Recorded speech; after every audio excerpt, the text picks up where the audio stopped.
Hello दोस्तों, welcome back. अगर आप हैं बिहार बोर्ड कक्षा 7 के स्टूडेंट तो मैं आप लोगों के लिए कक्षा 7 सामाजिक विज्ञान का ओरिजिनल पेपर लेकर के आ चुका हूं, जिसका एग्ज़ामिनेशन आप लोग को 29 मार्च को देना है। उसी के क्रम में मैं आप लोगों के लिए एकदम 100% ओरिजिनल पेपर लेकर के आ चुका हूं। यहीं से आप लोग का सारा क्वेश्चन रहने वाला है। इससे पहले भी मैंने बहुत सारा वीडियो अपलोड कर रखा है। अगर आप लोगों ने वह वीडियो देख रखा होगा और आप लोग एग्ज़ाम देने गए होंगे तो उसमें से आप लोग के एग्ज़ामिनेशन में क्वेश्चंस रहे होंगे, और तो उसी तरह से आप लोग को इस एग्ज़ामिनेशन में भी सारा का सारा सवाल मिलने वाला है। तो चलिए अब हम लोग चलते हैं 100% ओरिजिनल क्वेश्चन की ओर। उससे पहले अगर आप लोग चैनल पे नए होंगे तो चैनल को ज़रूर सब्सक्राइब कर देंगे। साथ ही साथ अगर आप लोग अभी तक वीडियो को लाइक नहीं किए तो वीडियो को एक लाइक ज़रूर कर देंगे और इस वीडियो को ज़्यादा से ज़्यादा शेयर करेंगे ताकि अन्य बच्चों को भी इसके विषय में जानकारी मिले और वो भी अपना एग्ज़ामिनेशन सही ढंग से दे करके आ पाएँ। तो चलिए अब हम लोग आगे बढ़ते हैं और आप लोग को क्वेश्चन आंसर दिखाते हैं इसका जो आप लोग के एग्ज़ामिनेशन में आने वाला है। तो यहाँ पे आप लोग जब एग्ज़ामिनेशन देने जाइएगा तो इसी तरह का आप लोग को क्वेश्चन मिलेगा, जिसमें आप लोग को सबसे ऊपर में वार्षिक मूल्यांकन 2024 लिखा हुआ मिलेगा, कक्षा 7, और यहाँ पे आप लोग का विषय है सामाजिक विज्ञान, समय है 2 घंटा, पूर्णांक यहाँ पे अगर बात करिएगा तो 50 यहाँ पे लिखा हुआ आप लोग को मिलने वाला है। अब यहाँ पे अगर बात करिएगा कि कौन कौन सी चीज़ें आप लोग को वहाँ पे भरना है, तो सबसे पहले आप लोग को अपना यहाँ पे नाम भरना है, यहाँ पे आप लोग को अपना रोल नंबर, और यहाँ पे आप लोग को अपने स्कूल का नाम, और यहाँ पे आप लोग को अपने प्रखंड का नाम भर लेना है, संकुल का नाम आप लोग को यहाँ भरना है, और ज़िला का नाम आप लोग को यहाँ पे भर लेना है।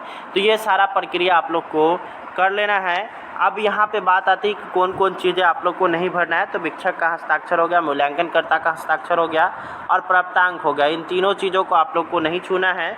इसमें आप लोग के जो वर्ग शिक्षक होंगे जो या फिर आपके जो कॉपी चेक करेंगे वो आप लोग के वो इसमें भरेंगे। तो अब हम लोग क्वेश्चन की ओर आते हैं। यहाँ पे आप लोग के लिए यहाँ पे क्वेश्चन आ चुका है।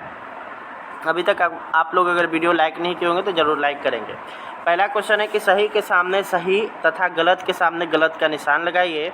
पहला क्वेश्चन है कि संचार माध्यम एक स्वस्थ लोकतंत्र को आकार देने में महत्वपूर्ण भूमिका निभाता है।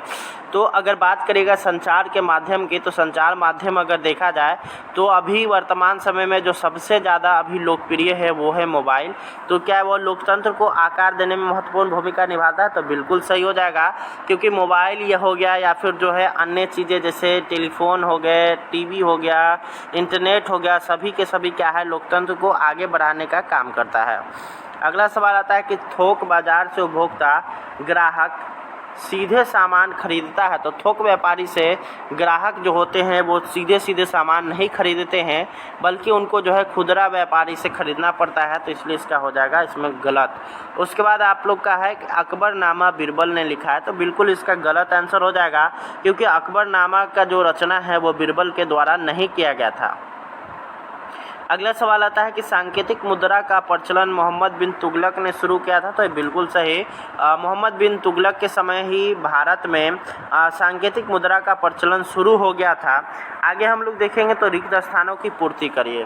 पहला क्या है क्वेश्चन नंबर कि महात्मा गांधी ने दक्षिण अफ्रीका में उसकी खाली स्थान है के विरुद्ध संघर्ष किया।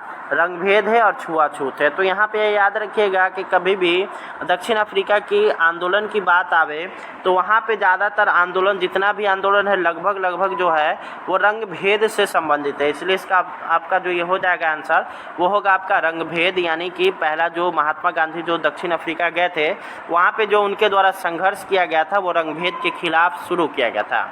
अगला सवाल आता है कि सिस्मोग्राफ से खाली स्थान की तीव्रता मापते हैं। तो आप लोग को पता ही होगा कि सिस्मोग्राफ जो होता है वो भूकंप के मापने में सहायक होता है। इसके द्वारा पृथ्वी के जो प्लेट होते हैं उनके गति का जो है यहाँ पर उसको मापने का काम किया जाता है, जिससे कि पता चल जाता है कि कितने रिएक्टर स्केल में अगर देखा जाए तो कितनी तीव्रता के साथ भूकंप आया है, उसकी जानकारी सिस्मोग्राफ के द्वारा हम लोग को पता चलता है। अगला सवाल है कि भरूच का विकास उसके बाद खाली स्थान नगर के रूप में हुआ है। तो भरूच अगर बात करिएगा तो भरूच एक ऐसा नगर था जिसका जो है यहाँ पे अगर बात करिएगा तो पत्तन के रूप में हुआ है। यहाँ पर पानी का जहाज वगैरह यहाँ पर आकर के रुकता है, तो यहाँ पर आप लोग का पत्तन इसमें भरा जाएगा। अगला सवाल है कि ध्वनि का मात्रक उसके बाद खाली स्थान में होती है। तो ध्वनि की अगर बात करिएगा तो इसमें अगर ऑप्शन देखिएगा तो डेसिबल है, सेंटीग्रेड है। तो ध्वनि का जो माप होता है वो डेसिबल में किया जाता है और डेसिबल पर ही निर्भर करता है कि हमें वह साउंड सुनाई देगा अथवा नहीं सुनाई देगा, क्योंकि डेसिबल की मात्रा से ही हम लोग के सुनने की शक्ति प्रभावित होती है। अब हम लोग यहाँ पर मिलान करने वाले में आ जाएंगे, तो यहाँ पर आप लोग को एक एक कर करके सारा कुछ मिला लेना है। इसमें एक गलती हो गया था, तो यहाँ पे ये जो काटा हुआ है इससे आप लोग को नहीं जाना है। चलिए एक एक करके अब हम लोग मिलाते हैं। जब बात आता है पंजाब की, तो पंजाब को जो यहाँ पे मिलाना है वो बाबा फरीद के, क्योंकि बाबा फरीद जो संबंधित है वो पंजाब राज्य से है और बाबा फरीद की अगर बात करेगा सारा का सारा जो इतिहास है वो पंजाब से रिलेटेड है और वहीं से जुड़ा हुआ है। अब आगे आता है दिल्ली। तो दिल्ली की अगर बात करिएगा तो निज़ामुद्दीन औलिया, ये यहाँ पे दिल्ली में जो निज़ामुद्दीन औलिया जो थे वो उनका संबंध दिल्ली से था।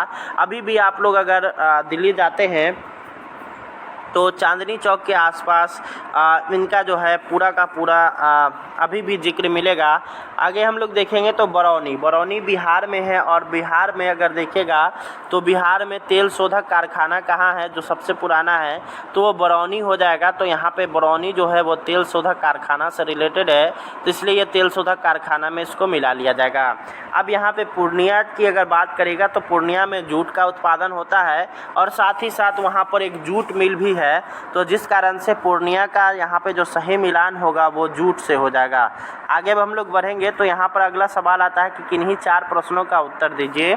क नंबर में आप लोग को देखना है, क नंबर में क्या कहता है कि लद्दाख में कम वनस्पति और कम जनसंख्या क्यों है।